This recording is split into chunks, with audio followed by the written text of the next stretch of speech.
Voilà les gars, je tenais à partager ce petit instant de bonheur avec vous parce que aujourd'hui encore c'est un jour spécial parce que putain, je viens d'être déglingué, c'est-à-dire comment on appelle ça, tous mes méninges sont complètement détraqués, complètement tombés à bam, karawater. Donc euh, 4 jours de conférences, séminaires très intensifs. Aujourd'hui, la particularité, c'est que on a eu une espèce de, je le connais pas, un monsieur Marc Voncel. Je crois, c'est l'ancien CEO de la radio, de la chaîne Énergie. Donc, tu dois sans doute connaître Énergie. Énergie, ouais, la radio énergie, en tout cas moi je suis pas trop, et qui s'est reconverti en développement personnel. Donc le monsieur est venu livrer comment il faut avoir des ondes positives dans le but de mieux guider, être un leader pour ses employés, être un modèle pour ses employés, afin que tes employés, tes collaborateurs ou bien tes ouvriers puissent pouvoir construire le business. Donc, il était venu partager ses astuces qui va permettre aux dirigeants d'entreprise de pouvoir générer des ondes qui vont justement pousser, enthousiasmer les ouvriers à pouvoir travailler de manière efficace aussi, en harmonie avec la vision de l'entreprise. Bref, bon, de mon côté, il y avait pas grand chose de nouveau, bon, mais quand même ce qui est intéressant, c'est voilà, c'est encore le réseautage en fait, hein. C'est le réseautage qui est très important parce que en fait, moi, franchement, ce qui m'a fait think aujourd'hui, c'est, tu vois, quand tu viens, en fait, au lieu de pouvoir, parce que généralement, quand tu vas dans des séminaires, on te donne pas mal de, tu vois, des petits, comment on appelle ça? Tu reçois pas mal des cartes de visite des gens, tu te retrouves avec 50, 100, 150 cartes de visite, qui plus tard. Parfois, ça va te servir à rien, ou bien peut-être sur les 100 cartes de visite, des personnes avec qui, tu vois, vous réseautez, parce qu'il y a forcément des gens avec qui il n'y a pas assez d'affinité. Mais ici, ce qui est bien, par contre, tu viens, tu t'inscris, ah oui, il faut, hein, tu t'inscris, et puis voilà, on te donne directement, bam, la liste de toutes les personnes, tu vois, la liste de toutes les personnes qui se sont inscrites. Donc, tu vois, il y a des administrateurs, des bourgmestres, des directeurs, ça passe des architectes, des CEO, des courtiers, des immeubles. Il y a tout, chef d'entreprise, en fait, communauté, il y a tout. Tout, c'est incroyable. Franchement, waouh, quoi. Bon, bref, tu me connais, hein, comme j'ai toujours dit, écoute, il y a un sage, c'est un Africain qui a dit que un bon numéro vaut mieux qu'un diplôme, qu'un master ou bien qu'un doctorat. Je t'assure, un bon numéro de téléphone, un bon numéro, un contact vaut mieux qu'un diplôme. Tu vas te remplir avec un bagage, un gros diplôme, mais qui te sert au final à rien. À part juste simplement aller embellir. Je ne pense même pas que ton diplôme est posé sur un mur pour embellir, comment on appelle ça? Enfin, qui sert de décoration. Non, je pense pas.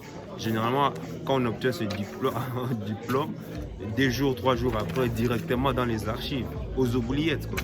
Et surtout que quand tu apprends, n'oublie pas que quand tu as pris une matière, tout devient obsolète après 18 mois. Donc ça veut dire qu'après 18 mois, tout ce que tu as appris, ça devient zéro. Voilà pourquoi j'ai dit toujours que les diplômes, comment on appelle ça? Les diplômes ne servent à rien pour ton développement personnel. surtout quand il s'agit d'un diplôme académique. Ça te permet simplement d'avoir accès à une compétence, mais ne te limite pas à ton diplôme. En fait, ça veut dire qu'à partir du moment où tu sais faire quelque chose, tu dois maintenant, toi, de ton côté, avec tes propres moyens, pour pouvoir te continuer à te cultiver, à te former personnellement, envie d'être toujours à la page, envie de rester toujours à jour par rapport à ta niche, par rapport à ton domaine de prédilection. Tous celles et ceux qui ont mis leur espoir sur le diplôme et se disent que, ben voilà, moi je reste assis, comme ça, je suis diplômé, j'ai mon master, j'ai un doctorat, tout est comme ça, ben voilà, tout est fait, c'est bon. Zéro, hein, je te dis zéro. Et l'autre point que je voulais dire, ben, c'est la tristesse du monde francophone, en fait, c'est que le monde francophone a tendance plus à privilégier des gens qui ont des diplômes que les compétences. Et ça, je déplore énormément ça vraiment du monde francophone. Pourquoi est-ce que je le dis? Parce que tu verras, il y a des gens qui n'ont pas forcément le diplôme, mais qui ont appris à faire, à exercer un métier, qui ont été initiés, ou bien qui ont appris sur l'État. Ces gens-là sont plus compétents même que ceux qui ont des diplômes. Parce que je t'ai dit, hein, le diplôme, tu l'as, après 18 mois, tout devient obsolète. Ça veut dire toutes les connaissances que tu as apprises, obsolète, zéro, nada. Tu imagines? Mais le monde francophone, quel est, comment on appelle ça, le cancer du monde francophone, c'est que, ben voilà, au plus tu as un haut diplôme, au plus on te valorise, au plus on te donne accès à des postes, des privilèges en quelque sorte. Tu vois, c'est ça le problème. Tu verras, et c'est ça le contraire du monde anglophone, parce que le monde anglophone, on te dit, écoute, voilà, je cherche par exemple, tu vois un entrepreneur ou une usine, une société qui cherche comment on appelle ça, un talent, une compétence pour pouvoir permettre à sa société d'être compétitive sur le marché. C'est-à-dire, la personne, c'est-à-dire à l'interview, déjà moi j'ai vu ça déjà à l'interview, c'est-à-dire tu vois que le recruteur se base plus, il veut vraiment savoir, mais est-ce que tu penses que tu peux le faire, oui ou pas? Si tu penses que tu peux le faire, ça va, on va te tester sur le terrain, il n'y a pas de souci. Si tu es bon, ben voilà, on te donne les postes. Mais par contre, le recruteur français, qu'est-ce que le recruteur français fait? Le recruteur français, déjà, avant même de commencer déjà à te poser la question sur, enfin les questions sur, comment on appelle ça, les coulisses même du métier ou de la compétence dont l'entreprise est en train de chercher, on commence à voir, mais ton diplôme, où est-ce que tu as fait tes études, à quelle université, est-ce qu'on pourra contacter l'université pour leur demander si réellement... Tu vois, mais qu'est-ce que ça a à voir? Qu'est-ce que ça a à voir? Et c'est pour cela que tu vois que beaucoup de personnes compétentes, en tout cas, quittent la France. La majeure partie des personnes, des gars que je connais, des gars vraiment très très compétents, ont fui la France. Ils sont partis en Angleterre, ils sont partis aux États-Unis, ils sont partis, comment on appelle ça, en Chine, à Hong Kong. Bref, là où leurs compétences, leurs savoirs vont être le plus valorisés, malheureusement. Et tout ce qui reste de la France, ce n'est que des tocards, en fait. Tu vois? Et en fait, quand je parle de la France, c'est vraiment tous les pays francophones. Tous les pays, y compris l'Afrique, c'est toujours pareil. C'est vraiment ce système de caste où on essaie toujours de, ben voilà, soit tu as des grands diplômes, ou soit tu es issu d'une famille qui est, comment on appelle ça, tu es issu d'une famille connue, une famille qui a accès par exemple à la politique, ou une famille qui connaît le directeur de tel qui s'est inscrit à tel endroit. Tu vois ce que je veux dire? C'est ça la France. Enfin, les pays francophones en tout cas. C'est comme ça que ça se passe, malheureusement. Tu vois? Bon. Maintenant, est-ce que cela veut dire... D'ailleurs, même c'est à cause de ça que tu vois, toutes ces papas, comment on appelle, cette administration à la con, et comme ça, que les Anglais ont dit allez vous faire foutre, quoi. Hein? Même pour créer une entreprise, pour remplir un simple formulaire, on te fait remplir des tas de formulaires, mais qui ne servent à rien. En fait, tu te rends compte, tu vois même dans les administrations et autres, hein, tu vois que la majorité de ces fonctionnaires, ils font rien. Ils font rien. Je t'ai dit, je suis mieux placé. Ils font rien. En fait, c'est simplement la belle vie, en fait. Aujourd'hui, travailler dans la fonction publique, c'est vraiment un endroit qui t'assure, comment on appelle ça, c'est vraiment assurer comment on appelle ça, sa pension, en fait. Les gens viennent pour ça. Par contre, pourtant, on devrait s'attendre, okay, voilà, la fonction publique devait être vraiment, comment on appelle ça, un endroit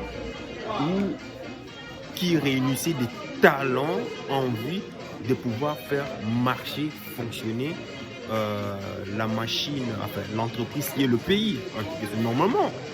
Mais ce n'est pas le cas. Tu veux rassurer ta pension, vivre en paix, peinard, tu es comme ça. Va faire la fonction publique. Tu n'auras plus de stress. C'est-à-dire, il y a des tocards. C'est-à-dire que tu sois tocard, que tu sois un paumé, que tu sois un trouara. On te dit, il n'y a pas de problème, reste là à ton coin, c'est bon, fais ton travail. T'inquiète, l'État va payer. Enfin, l'État, c'est le contribuable, c'est toi en fait. Tu vois, malheureusement, c'est ça. Bon, bref, j'ai un peu divagué, bon, monde francophone, tous ces genres de trucs, tu comprends en fait. C'est pour te dire, en fait, c'est la mentalité, hein, c'est la mentalité. Et une autre mentalité que je déplore beaucoup avec le monde francophone, c'est en fait, ils ont une espèce de... je vais te dire un exemple. Parler d'argent, c'est tabou. Je dis, même ici, hein, c'est tous des entrepreneurs, c'est tous des indépendants, c'est tous voilà, des managers, CEO et tout et comme ça. Par contre, quand il s'agit de parler d'argent vraiment concret, de manière concrète, tu as toujours cette impression que quand il faut parler des chiffres, quand il faut parler des intérêts, c'est bon, hein, tout est comme ça, mais ça reste quand même tabou. Ou bien, quand les personnes essayent d'en parler, soit les personnes se connaissent, ou bien, mais tu ressens toujours cette espèce de gêne, quoi, en fait. Des gènes, et c'est cette maladie-là. Et franchement, je déteste ça, parce qu'à force de connaître, c'est les séminaires, le réseautage des mondes anglais, quand je vais en francophonie, je suis dessus. Mais les gars, on est tous là. En plus, on est des entrepreneurs. Mais tu as l'impression que quand le gars doit te parler de son activité, tu as l'impression que la personne croit que c'est comme si tu vas voler son idée. La personne est en train de croire que tu vas... que tu risques d'être son concurrent ou... un truc du genre. La personne te parle de son activité, mais il a l'impression... Tu as l'impression, en tout cas j'ai l'impression, moi, qu'il est en train de tourner autour du pot. Alors que c'est les Anglais, straight to the point. Straight to the point. Droit au but. Ok, tu poses la question, ok, toi ce que tu fais c'est bien, combien est-ce que tu fais par mois?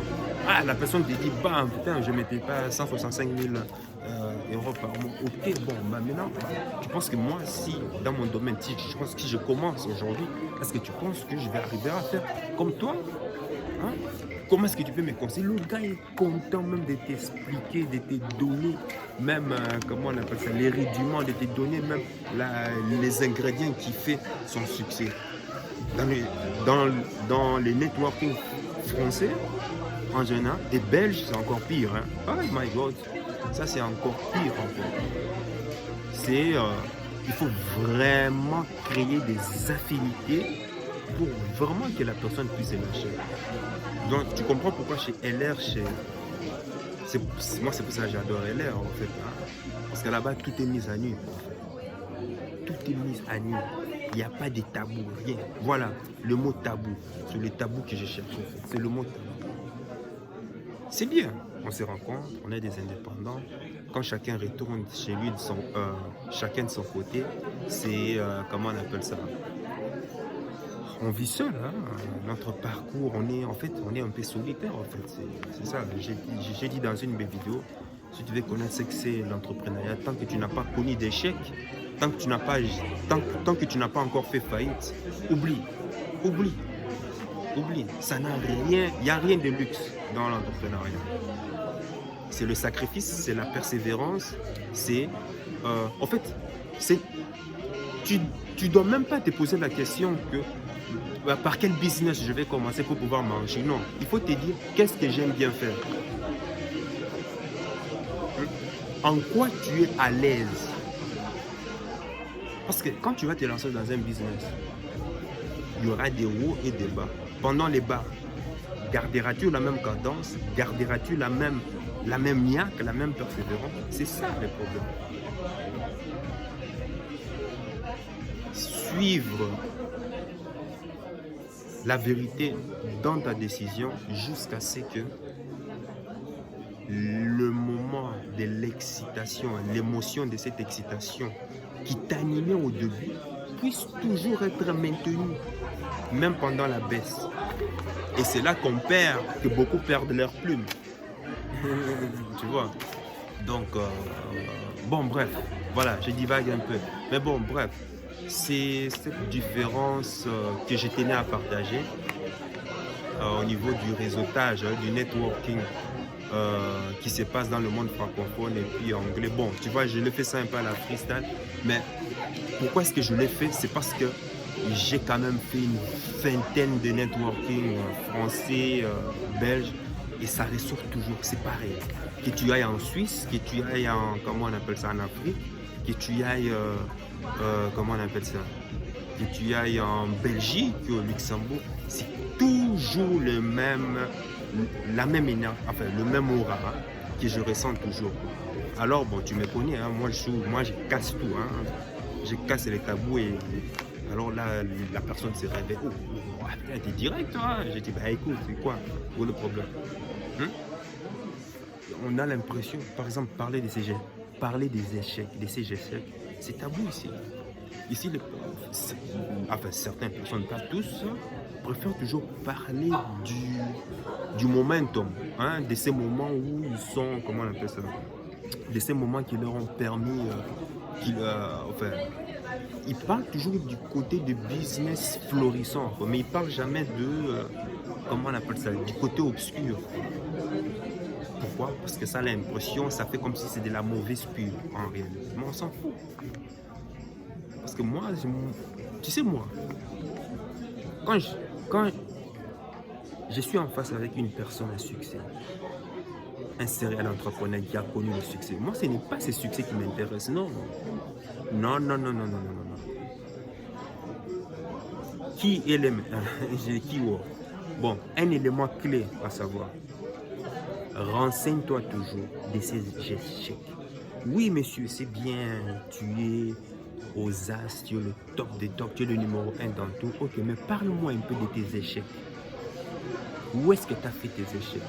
Comment est-ce que cela est arrivé? C'était quoi le problème? Le quoi? Le quand? Où? Pourquoi? Et puis, et comment on appelle ça? Et quelle leçon la personne a dû en tirer? Les 6 serviteurs honnêtes a toujours utilisé.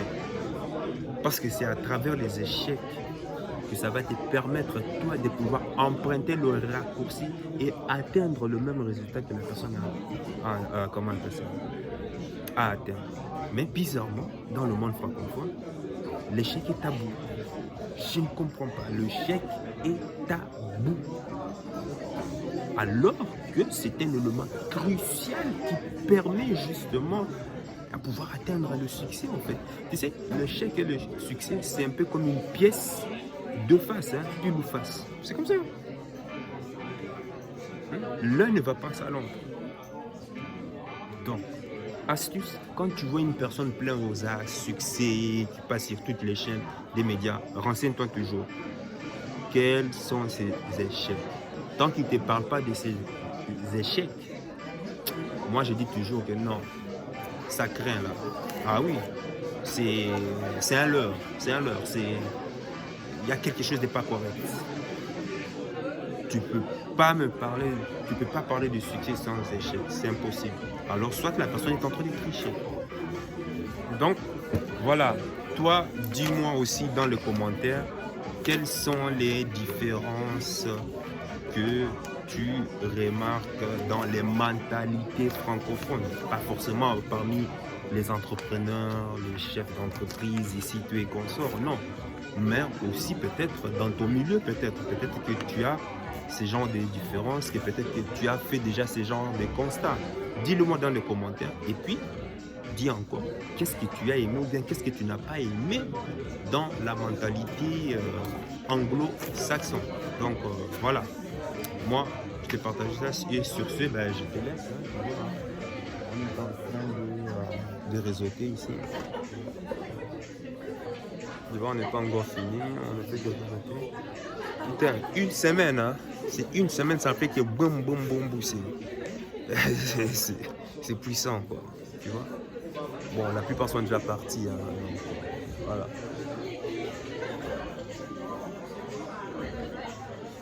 Voilà. Moi je vais aller manger un petit coup et puis ben, sache que ton cœur sait déjà ce que ton cerveau essaie de comprendre. Suis la voie de ton cœur et connais déjà le chemin.